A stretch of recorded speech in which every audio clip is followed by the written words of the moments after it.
आज हम हॉर्टिकल्चर के बारे में पढ़ेंगे। हॉर्टिकल्चर जो है जो दो लेटर हॉर्टस और कल्चर से मिलके बना हुआ है। हॉर्टस का मतलब होता है गार्डन और कल्चर का मतलब होता है कल्टीवेशन। मतलब गार्डन का जो कल्टीवेशन करते हैं उसे हम हॉर्टिकल्चर बोलते हैं। अब हम हॉर्टिकल्चर के बारे में कुछ बेसिक जानते हैं।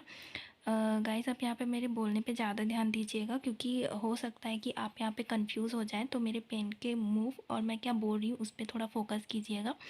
तो हॉर्टिकल्चर जो वर्ड है वो लैटिन वर्ड है और ये हॉर्टस और कल्चर दो वर्डों से मिलकर बना हुआ है। हॉर्टिकल्चर का जो फादर है वो वर्ल्ड लेवल पर है लिबर्टी हेड बोरी, और इंडियन लेवल पे जो ओल्ड है फादर वो है मेरिका वाडा, और जो मॉडर्न है वो के.एल. चड्डा है। के.एल. चड्डा को गोल्डन रिवॉल्यूशन के फादर बोला जाता है। गोल्डन रिवॉल्यूशन जो है वो फ्रूट से रिलेटेड है। अब हॉर्टिकल्चर के ब्रांच के बारे में जानते हैं। हॉर्टिकल्चर के अंदर बहुत सारे ब्रांच आते हैं। फर्स्ट ब्रांच है पोमोलॉजी। पोमोलॉजी जो है वो लैटिन और ग्रीक दोनों वर्ड से मिलकर बना हुआ है। पोमोस और लॉगोस। पोमोस का मतलब फ्रूट है और लॉगोस का मतलब स्टडी है। मतलब फ्रूट की स्टडी हमारा कहलाता है पोमोलॉजी। सिस्टम ऑफ पोमोलॉजी के फादर हैं डिंक डॉली। फिर नेक्स्ट हमारा ब्रांच आता है ओलेरीकल्चर। ओलेरीकल्चर जो है दो लेटर ओलेरिस और कल्चर से मिलकर बना हुआ है। ओलेरिस मतलब पॉट हब और या फिर हर्बेशियस प्लांट। तो स्टडी ऑफ वेजिटेबल को बोला जाता है ओलेरीकल्चर। कभी कभी गाइस ऐसे भी पूछ दिया जाता है कि ओलेरीकल्चर किससे रिलेटेड है, तो वेजिटेबल से रिलेटेड है। और जस्ट इसका अपोजिट भी पूछ दिया जाता है कि स्टडी ऑफ वेजिटेबल को हम क्या बोलते हैं, तो ओलेरीकल्चर होता है। ठीक है, तो ये सारी चीज़ों को आप याद रखिएगा। नेक्स्ट आता है फ्लोरिकल्चर। फ्लोरिकल्चर जो है दो लेटर फ्लोरिस और कल्चर से मिलकर बना हुआ है। फ्लोरिस मतलब फ्लावर और कल्चर मतलब कल्टीवेशन। मतलब फ्लावर का कल्टीवेशन हमारा कहलाता है फ्लोरिकल्चर।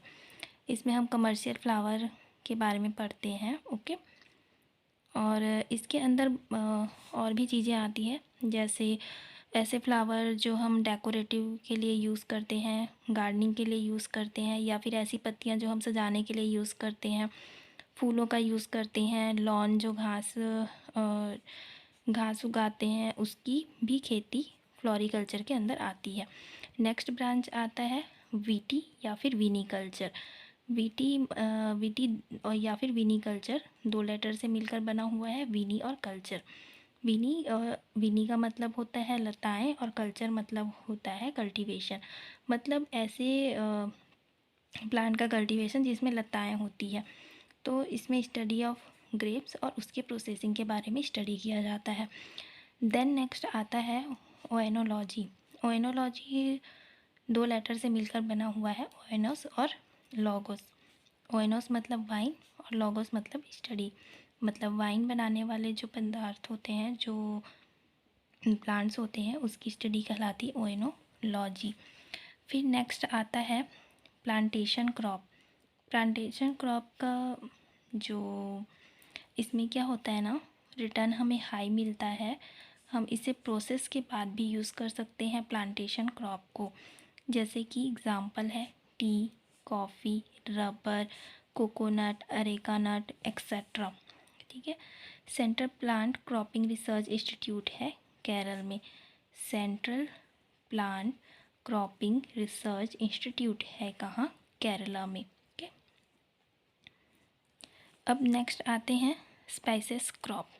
स्पाइसेस क्रॉप में जो है वो लैटिन वर्ड है। जो इंडिया है उसको स्पाइसेस कंट्री बोला जाता है, और इस इंडिया को स्पाइसेस कंट्री किसने बोला है, वास्को डिगामा ने बोला। फर्स्ट इंडिया जो स्पाइसेस है उसके प्रोडक्शन में हमारा इंडिया जो है वो फर्स्ट पोजीशन पे है, और आइसलैंड ऑफ स्पाइसेस बोला जाता है थाईलैंड को। फिर नेक्स्ट आते हैं अपन सिट्रा कल्चर। सिट्रा कल्चर जो है ग्रीक वर्ड से लिया गया है सिट्रा, और कल्चर लैटिन वर्ड है। मतलब ग्रीक और लैटिन का कॉम्बिनेशन है सिट्रा कल्चर। फिर आते हैं पोस्ट हार्वेस्ट टेक्नोलॉजी। ये इसमें क्या होता है, जो वैल्यू एडिशन होते हैं उसके बारे में स्टडी किया जाता है। वैल्यू एडिशन मतलब किसी पर्टिकुलर जो क्रॉप है उस पर एसेंस डालना, उसकी एरोमा बढ़ाना, तो ये सब होती है उसकी वैल्यू को एडिट करना, वैल्यू एडिशन कहलाता है। ओके, इसमें तो ये हम पढ़ते हैं पोस्ट हार्वेस्ट टेक्नोलॉजी में। नेक्स्ट आता है मेडिसिनल और एरोमेटिक, मतलब मेडिसिनल प्लांट और एरोमेटिक प्लांट के बारे में स्टडी करते हैं मेडिसिनल और एरोमेटिक प्लांट में। ओके, तो ये भी हॉर्टिकल्चर के अंदर ही आते हैं। नेक्स्ट अपन बात करते हैं हॉर्टिकल्चर के इम्पोर्टेंस। हॉर्टिकल्चर का इम्पोर्टेंस क्या होता है, जो हॉर्टिकल्चर एरिया होते हैं जहाँ पे हम हॉर्टिकल्चर क्रॉप उगाते हैं, वो जो हम सीरियल क्रॉप उगाते हैं उससे प्रोडक्शन हाई होता है। इसमें प्रोडक्टिविटी भी इसकी comparison to cereal crop high होती है, एम्प्लॉयमेंट भी हाई होती है। अगर हम पपाया और बनाना लगाते हैं तो 1000 to 23,000 वर्कर्स को जॉब मिलता है, और अगर हम फ्लावर लगाते हैं तो 547 वर्कर की ज़रूरत पड़ती है। अगर वेजिटेबल लगाते हैं तो 912 एम्प्लॉयज़ की ज़रूरत पड़ती है। फ्रूट लगाते हैं तो 860 एम्प्लॉयज़ की ज़रूरत पड़ती है, और अगर एग्रीकल्चर क्रॉप लगाते हैं 143 डेज़।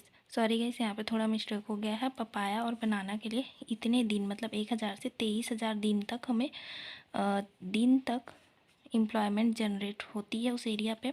फ्लावर पे 547 डेज़ तक होती है, वेजिटेबल में 912 दिन तक होती है, फ्रूट में 860 दिन तक, और एग्रीकल्चर में 143 डेज़ तक होती है, क्योंकि इनको फ्रूट को हार्वेस्ट होते तक इतनी टाइम लग जाते हैं, तो इतने दिन तक एम्प्लॉयमेंट वहाँ पे जनरेट होती है।